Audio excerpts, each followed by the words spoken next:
अस्सलाम वालेकुम नाज़रीन, मेरा नाम शहरियार शाहिद है और आप देख रहे हैं मेरा यूट्यूब चैनल कहानी है।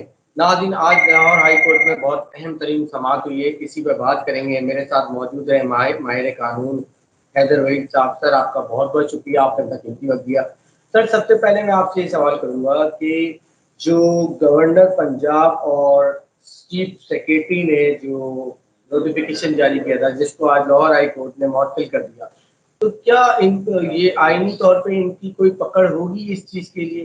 क्योंकि इन्होंने जो नोटिस जारी किया था वो तो गैर आईनी था, क्योंकि लाहौर हाई कोर्ट ने तो इसको मुस्तरद कर दी है। देखें, अभी आर्जी तौर पे एक तो मुस्तरद किया है, दूसरा ये कि इसकी पकड़ इसी हद तक होगी कि इस नोटिफिकेशन को शायद खत्म कर दिया जाए और डीम नोटिफिकेशन जो अभी खत्म की आर्जी तौर पे उसको मुस्तकिल तौर पे खत्म कर दिया जाए।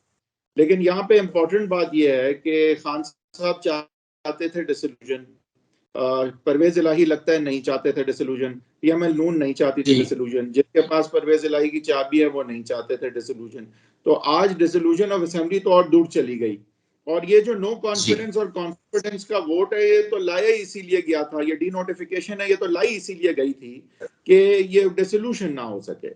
तो लिहाजा आज मैं समझता हूं कि आर्जी तौर पे ये एक इंटरिम ऑर्डर है और बैलेंस्ड ऑर्डर है, लेकिन क्योंकि तारीख इतने आगे की चली गई है तो इसलिए मैं ये समझूंगा कि मोस्ट लाइकली इसको मैं आज एक पीटीआई के लिए हार समझूंगा, पीएमएल नून और आला के लिए लेकिन कामयाबी समझूंगा। अच्छा, आपकी बात को ही आगे बढ़ाता हूँ। बिल्कुल, असेंबली तोड़ने से पहले एतमाद का वोट लूंगा, ये परवेज इलाही ने साफ साफ कह दिया है। तो क्या लगता है कि परवेज इलाही साहब क्या विकेट के दोनों तरफ खेल रहे हैं? क्या लगता है? देखिए, परवेज इलाही साहब जाहिर है वजीर आला का ओहदा नहीं छोड़ना चाहते, कोई भी उनकी जगह पे नहीं छोड़ना चाहता, और फिर जहाँ की वो सुनते हैं वो भी नहीं चाहते कि अभी इलेक्शन हो।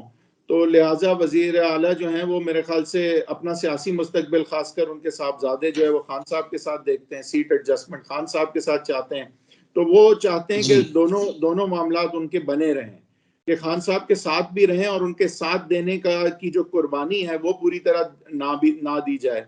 तो वो अभी तक कामयाब हैं इस चीज में, क्योंकि मेरे ख्याल से नून लीग की पंजाब और वफाक में हुकूमत भी शायद जो है नहीं है और खान साहब को इलेक्शन देना तो बिल्कुल भी प्लान का हिस्सा नहीं है। तो इसलिए बीच में वजीर आला परवेज इलाही जो है उनकी मौजें हैं। अच्छा, बिल्कुल उनकी मौजें। तो ये बताइएगा कि क्या आपको लगता है कि अदम एतमाद में परवेज इलाही कामयाब हो जाएंगे जब ये अदम एतमाद काउंटिंग वगैरह जो सवाल है? देखिए, अदम एतमाद को तो वापस ले लिया गया क्योंकि वो लाई इसीलिए गई थी कि डिसोल्यूशन को रोका जाए। एतमाद का वोट जब परवेज इलाही ने लेना होगा तो एतमाद का वोट मेरे ख्याल से उनको मिलने का चांस इसलिए क्योंकि एतमाद का वोट मिलने जो है वो पीएमएलक्यू के लोग उनको तो डिजर्ट शायद ना करें, लेकिन उसके बाद डिसोल्यूशन होगी या नहीं ये एक सवाल है। लेकिन जाहिर है डिसोल्यूशन की तरफ फिर प्रेशर फिर बढ़ जाएगा। एक वजह जिसकी वजह से गई है वो वजह भी यही थी कि कोर्ट ने कहा कि हम आपको बहाल तो करते हैं, लेकिन हम ये नहीं चाहते कि हम आपको बहाल करें और आप डिसॉल्व कर दें सारी स्थितियों को और ये मलबा भी कोर्ट्स पे आ जाए कि आपकी वजह से डिसॉल्व हुई हैं और एतमाद का वोट आपको लेना चाहिए था, यानी उस पर भी कोई हतमी फैसला ना हो। तो मेरे ख्याल से कोर्ट चाहती है पहले इस पे हतमी फैसला हो कि एतमाद का वोट इनको लेना था, अगर तो रीजनेबल टाइम उनको मिले, वो एतमाद का वोट लें और फिर वो डिसॉल्व करना चाहें तो करें, ताकि एक मॉरल हाई ग्राउंड हो कोर्ट्स की तरफ से भी कि भाई जिसके पास मेजॉरिटी थी उसी ने डिसॉल्व किया। बिल्कुल, तो जिसके बाद मेजॉरिटी इसी ने जी बिल्कुल। मुझे ये बताइएगा कि अभी मैं फवाद चौधरी साहब को भी सुन रहा था, तो वो ये कह रहे थे कि मंडी लगाई जा रही है, अरकान को खरीदने की कोशिश की जा रही है। तो अगर एतमाद के वोट में अगर ये मंडी लग गई तो फिर क्या होगा? देखें, फिर तो वही होगा जो होता है। अगर कामयाबी यहाँ हुई, यहाँ पे जरा जुमरा थोड़ा सा सुप्रीम कोर्ट की जजमेंट की वजह से जरा छोटा हो गया है कि अब सिर्फ हॉर्स ट्रेडिंग इस हद तक हो सकती है कि या तो वजीर आला मनहसुल पार्टी ही उठ के चले जाएं पीटीआई के साथ से, या फिर विद इन पीएमएलक्यू जो 10 लोग हैं उनमें से 6 दूसरी तरफ चले जाएं।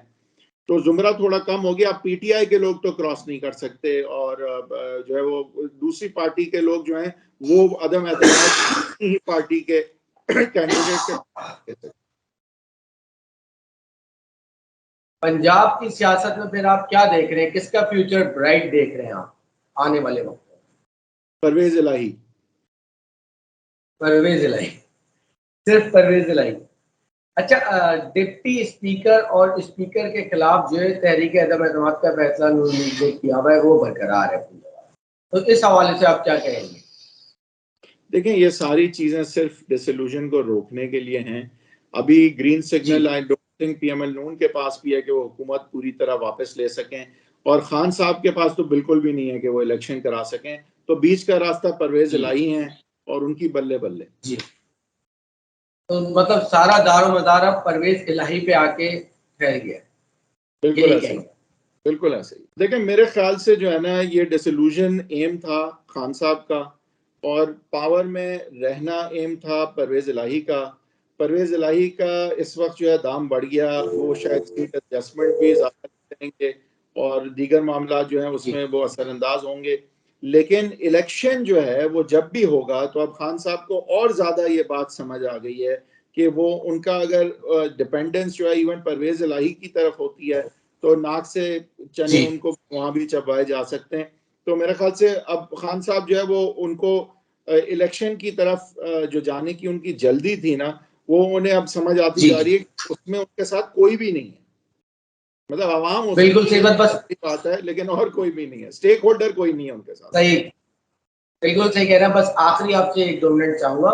मेरा आखिरी सवाल आपसे ये कि क्या आपको लगता है कि असेंबलियां तहलील कर के लिए परवेज इलाही साहब राजी हो जाएंगे आने वाले वक्तों में या नहीं होंगे, अगर एतमाद में कामयाब भी हो जाते हैं उसके बाद?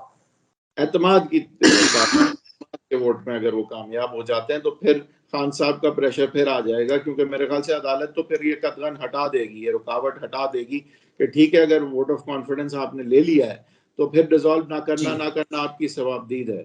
लेकिन वहां पे वो एक्चुअली कर पाएंगे, करेंगे नहीं करेंगे, तो वो डिपेंड करेगा कि उस वक्त के हालात जो हैं वो क्या हैं। और देखें, जनवरी में तो बात अब चली गई है, अगर फरवरी तक जाती है तो फिर अगेन बजट है आगे जून में। कहीं ना कहीं खान साहब, ये इतना टाइम जो मिल गया, अब इसमें खान साहब को भी कहीं ना कहीं कन्विंस किया जाएगा कि आप थोड़ा रुक जाएं, कोई दरमियाना रास्ता निकालें, इलेक्शन ले लें, बजट के बाद ले लें। तो देखें कि क्या होता है। लेकिन मेरे ख्याल से परवेज इलाही साहब जो है वो बिल्कुल भी इस मूड में नहीं है कि डिसॉल्व करें, लेकिन साथ साथ वो क्योंकि खान साहब के साथ देख रहे हैं, तो वो दोनों कश्तियों में सवार होना चाहते हैं। वो बिल्कुल खान साहब को डिजर्ट भी नहीं करेंगे, क्योंकि वो ये भी जानते हैं कि नून लीग एक हाउसफुल है और इमरान खान एक एम्प्टी नेस्ट है, क्योंकि इमरान खान के बाद कोई सक्सेसर नहीं है, जबकि पीएमएल नून में तो एक लाइन लगी हुई। अच्छा सर, सुनने में भी आता है कि परवेज इलाही साहब को कोई चला रहा है, उनकी खुद कोई राय नहीं, उनके पीछे कोई है, तो क्या आपको भी यही लगता है? नहीं, उनकी खुद की राय भी जरूर होगी, लेकिन जाहिर है कि वो जहां से जो उनका हल्का है, जहां से वो मजबूत रहे हैं, जहां से और जिस वजह से आज तक रेलेवेंट रहे हैं, तो वो उनकी तो जरूरी सुनेंगे। नंबर 1 खान साहब नंबर 2 पे आ सकते हैं, नंबर 1 पे नहीं आ सकते। और दूसरा, इसमें भी कोई शक नहीं है कि ये परवेज इलाही बहुत सूट करते हैं, क्योंकि वो खान साहब और पीएमएल नून दोनों को कंप्लीट पावर लेने से रोकते हैं। तो अगर परवेज इलाही एक परमानेंट फिक्सचर बन जाते हैं पंजाब में, तो वो बहुत जबरदस्त बफर होंगे कि ना एब्सोल्यूट पावर नून लीग ले सके, ना पीटीआई। बहुत बहुत शुक्रिया हैदर वहीद साहब आपके कीमती वक्त का। तो नाजरीन, इसी के साथ मुझे दीजिए इजाजत।